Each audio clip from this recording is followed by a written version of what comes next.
your whole career as a trainer, like you're just learning a lot. Like you're not just learning how to train people and how to deliver a good product and how to be of service and kind of evolve, but you're also learning some of the components of like how to run an effective business. Mm-hmm. And, it's not as simple as just being good at what you do. Like you do need to have all the tools, including the tools to understand like how to market yourself and how to create something that is unique and that answers an important question, because this industry is completely saturated. Like Mm-hmm. there's a zero barrier to entry.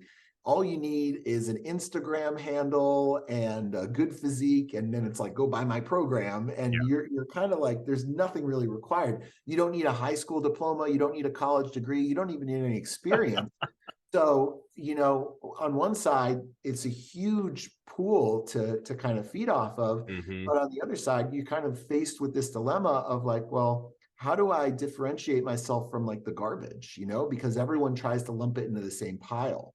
And even when I started training, one of my apprehensions in getting into training after my baseball career was that trainers had a stigma, or like, training wasn't viewed as like a legitimate career path. Yeah. Training was kind of like, I'm going to be a waiter. You're going to be a waiter. You're going to be a trainer. Right. It's kind of It wasn't working. as respected, Yeah, 10 it's years like ago. it's Right. a job, but it's not necessarily a career. And Mm-hmm.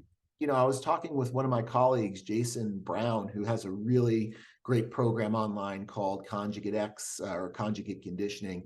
And we were saying that, like, when I got out of baseball, my dream was just to be able to make $100,000 as a strength and conditioning coach and be Yeah. able to, do what I love and feel like I can bring something special into the world, and just do that. Now, you know, both of us are like, I feel all this pressure to like have to make $1 million. I'm like, I don't know when that started.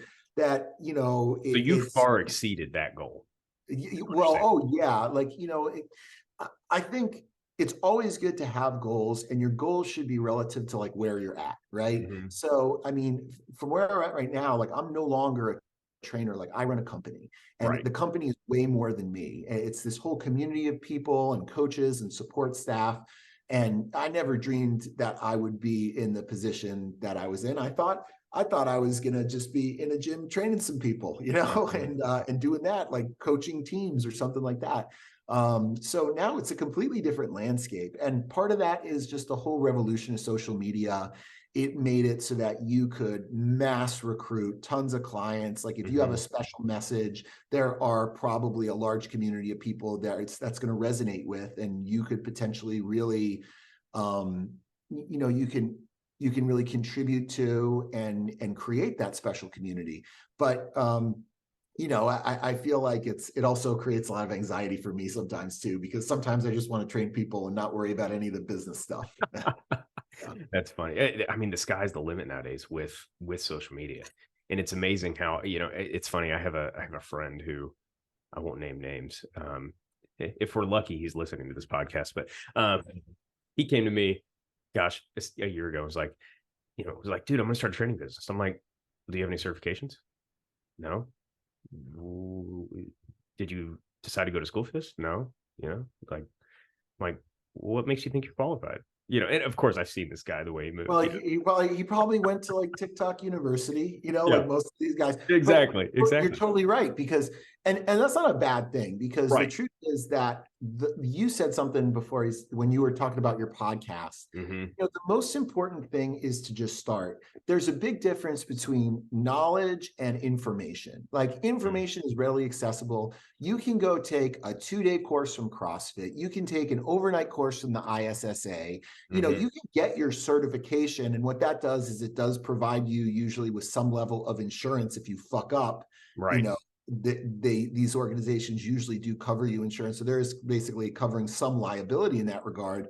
But in no way does it help you build knowledge and practical experience. I studied for this huge test, the NSCA CSCS. It took me about a year to study for. It's like a 700-page textbook, Well, and that's when you have to have a degree for, right? You you have have to to have have a a degree degree with for it. engineering. You have to be able to pass all the physiology, the kinesiology, and the Hmm. practical training components of it. But looking back, I was so proud that I passed that test. But I was a not a good trainer yet. I didn't know Right. anything. I knew how to regurgitate phrases, but I didn't know what it really meant. And Hmm. that's the difference, is like saying the words is different than understanding what it really means. You may Right. be How to familiar with the apply it. concept, but training is not just in the prescription of the concept, it's in how you coach it. It's in how Hmm. you're adjusting to what you're seeing, as you're like listening with your eyes, or kind of getting better at the finesse of that feedback loop between prescribe, assess, and adjust. Like that's really the art of coaching, and there's no way to replicate that without putting in the work.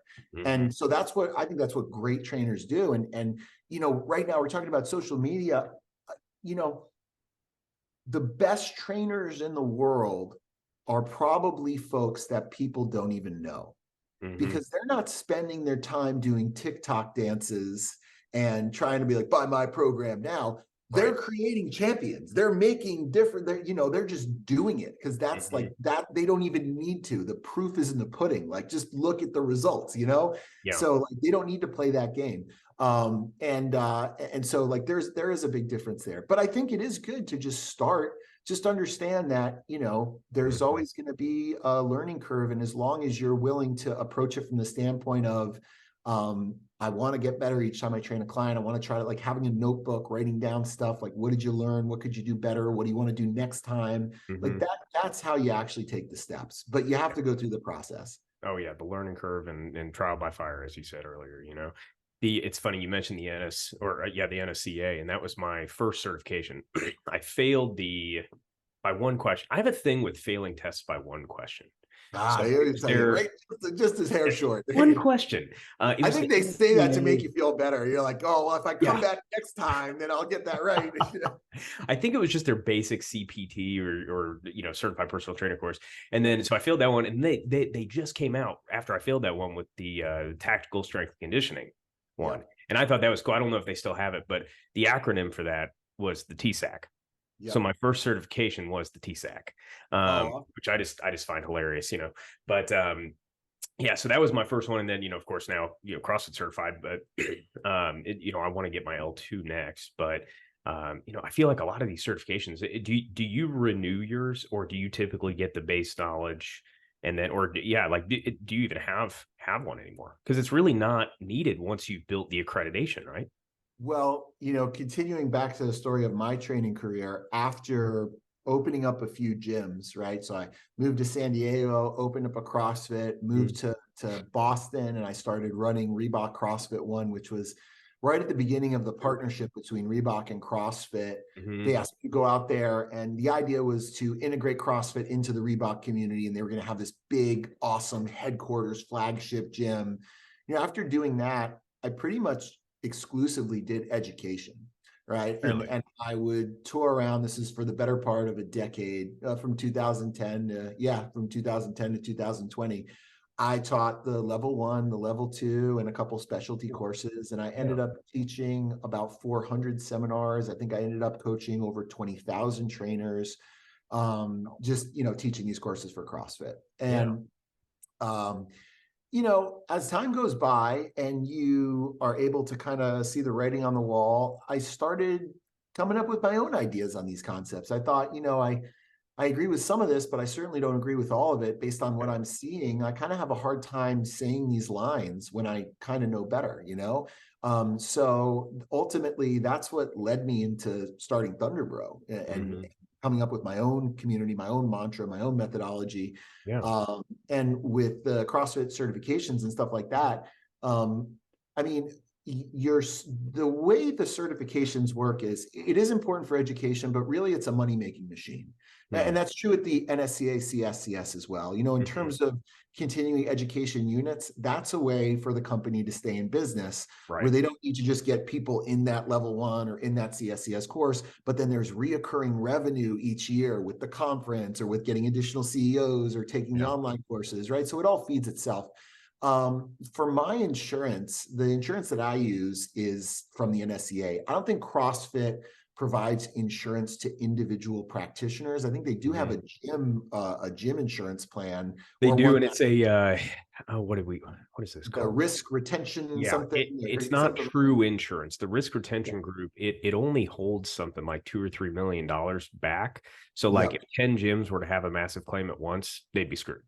Yeah, exactly. And I think it's kind of exclusively for like rhabdo or something like that. Yeah, So yeah. yeah, the insurance I use as a person, as a trainer, is really I get from the NSCA CSCS. And in terms of, I always think if something happens, if I decide to leave the company, if I want to take a job, and I've been offered jobs with like the military or with Oh, wow. universities or Yeah. Major League Baseball teams, like this is a prerequisite to have a valid and active CSCS. So I've Mhm, maintained my CSCS. And granted, just like CrossFit, like I don't agree with everything the NSCA has to say.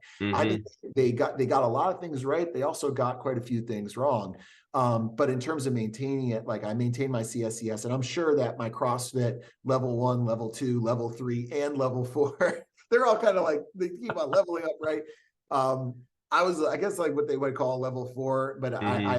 I haven't been back. They called me a couple of years ago and they're like, "Oh, you're going to expire," and I was like, "I'm good. I'm pretty sure Okay. that I can teach that course, so Yeah, I think I'm okay." yeah. But it's good to get education, and I think one thing I would encourage people to do is like if you're a Mhm, new trainer or someone who's looking to develop, yes, take the courses, right? Go and read the books, take the courses, expand your knowledge base, but also don't underestimate the value of mentorship. yeah, Like if there's somebody out there that you want to be like, if there's a strength coach that you're like, man, this guy's fucking awesome and he's crushing it with his business, or they're doing something interesting, see if you can actually, in one way or another, and there's so much going on remotely now too, see if you can actually get in their presence and just absorb and practice. I think that's the best way to learn, is mhm, just being in that environment and seeing how people do things and even doing it yourself.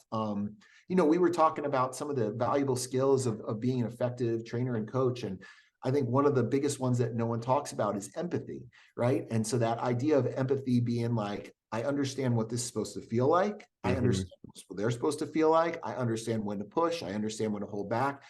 But if you're not doing your program, or you're so disconnected from training that you forgot, it's hard to maintain that skill. It's a perishable Yeah. skill. Training is a perishable skill. Mm, Programming is a perishable skill. So you need to be practicing and you need to be training. And I think that great trainers are also lifelong athletes. And all mhm. the guys that I really look to as colleagues and seek for advice, these are guys who are like now in their 40s and 50s, and they're still doing insane things in the weight room, because that's all part of it.